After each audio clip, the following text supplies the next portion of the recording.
नमस्कार। लोकसभा चुनाव के लिए वोटिंग से ठीक पहले महाराष्ट्र से बीजेपी और एनडीए के लिए एक अच्छी खबर सामने आई। यहाँ महाराष्ट्र नवनिर्माण सेना यानी कि एमएनएस के प्रमुख राज ठाकरे ने ऐलान किया कि वो और उनकी पार्टी इस बार चुनाव में भाग नहीं लेगी, क्योंकि पार्टी इस चुनाव के लिए एनडीए और प्रधानमंत्री नरेंद्र मोदी का समर्थन करेगी।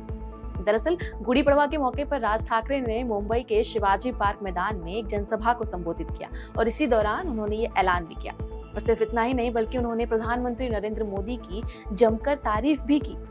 आपको मैं बताना चाहूंगी कि गृह मंत्री अमित शाह से अभी हाल ही में 19 मार्च को दिल्ली आकर उन्होंने मुलाकात की थी और तभी से इस बात की उम्मीद जताई जा रही थी कि राज ठाकरे भाजपा के साथ गठबंधन करेंगे। और अब एमएनसी चीफ ने इस बात को ऑफिशियली अनाउंस भी कर दिया है।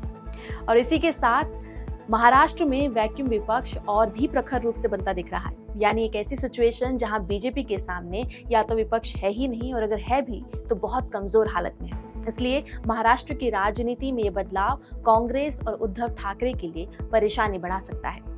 राज ठाकरे ने इस दौरान महाराष्ट्र में महायुति को समर्थन देने की घोषणा करने के साथ ही पार्टी कार्यकर्ता को अब सीधे विधानसभा चुनाव की तैयारी करने के लिए कहा है। इसके अलावा उन्होंने इस बात को भी कहा है कि पार्टी कार्यकर्ता और पार्टी समर्थक किसी भी अफवाह का शिकार नहीं बने।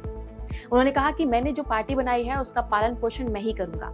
महाराष्ट्र नवनिर्माण सेना ही हमारी पार्टी है और मैं किसी भी शिवसेना का प्रमुख नहीं बनूंगा।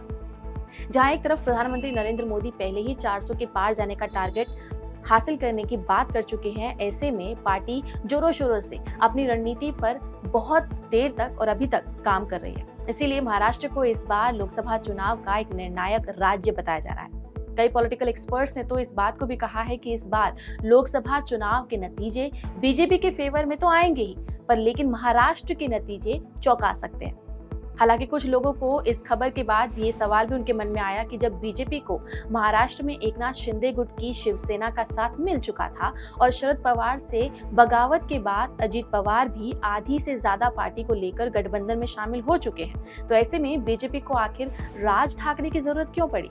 इसके कुछ एक खास कारण ऐसे हैं जिन्हें मैं आपको समझाना चाहूंगी। पहला कारण ये है कि गठबंधन में राज ठाकरे को शामिल करने के पीछे सबसे बड़ा जो रीजन है वो उद्धव ठाकरे की काट को ढूंढना है। एक तय रणनीति के तहत शिवसेना में पहले ही 2 गुट बन गए थे। उसमें उद्धव ठाकरे को सीएम की कुर्सी छोड़नी पड़ी थी और बाद में पार्टी के नाम और निशान से भी हाथ धोना पड़ा।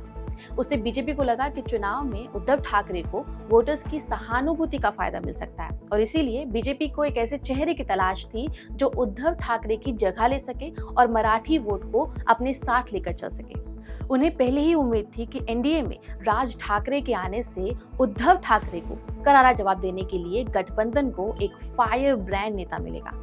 हाँ, महाराष्ट्र में राज ठाकरे को साथ लेने के पीछे ये भी कहा जा रहा था कि इससे बीजेपी जो है वो उद्धव ठाकरे का जो फैक्टर है उसको खत्म करके महाविकास आघाड़ी यानी एमवीए को और कमजोर कर सकेगी। वैसे राज ठाकरे नॉर्थ इंडियन विरोधी नेता के रूप में जाने जाते थे। ऐसे में लोगों के दिमाग में ये भी सवाल उठ रहा था कि क्या बीजेपी उन्हें साथ लेकर यूपी बिहार जैसे हिंदी पट्टी स्टेट्स में सियासी नुकसान को झेलेगी?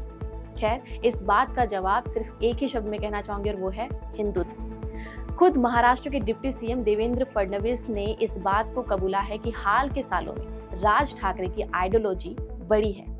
पहले वो सिर्फ मराठी मानुष की बात करते थे, लेकिन अब हिंदुत्व की भी बात करते हैं और यही वजह है कि बीजेपी को उनका साथ मिलने में कोई दिक्कत नहीं हुई। और ये कहना भी गलत नहीं होगा कि महाराष्ट्र की सत्ता के खेल में बीजेपी को राज ठाकरे और राज ठाकरे को बीजेपी की जरूरत थी। शिवसेना में टूट के बाद बड़ी संख्या में सांसद और विधायक तो एकनाथ शिंदे के गुट में आ गए थे, लेकिन मराठी वोटर्स कितने आए हैं ये साफ नहीं हुआ और इसलिए दोनों साथ आकर एक दूसरे की मदद करने का रास्ता खोज रहे थे। आपको बता दूं कि ये वही राज ठाकरे हैं जिन्होंने 2006 में चचेरे भाई उद्धव ठाकरे के साथ मतभेदों के चलते शिवसेना को छोड़ दिया था और उन्होंने उसी साल कुछ महीने बाद महाराष्ट्र नवनिर्माण सेना नाम से अपनी एक नई पार्टी बनाई थी। पार्टी को शुरुआती सालों में नॉर्थ इंडियंस को मुंबई में निशाना बनाए जाने की वजह से पॉपुलैरिटी भी हासिल हुई थी। एमएनएस ने अभी तक 2009 के विधानसभा चुनाव में अपना सबसे अच्छा परफॉर्मेंस दिया है, लेकिन 2019 के विधानसभा चुनावों में पार्टी ने कोई भी सीट नहीं जीती थी। अभी देखना होगा कि एमएनएस और एनडीए के साथ आने पर क्या परिणाम उम्मीदों को पूरा करेंगे या फिर इसमें किसी तरह का बदलाव भी देखने को मिलेगा। आपका इस पर क्या कहना है, हमें कमेंट बॉक्स में जरूर बताएं। नमस्कार।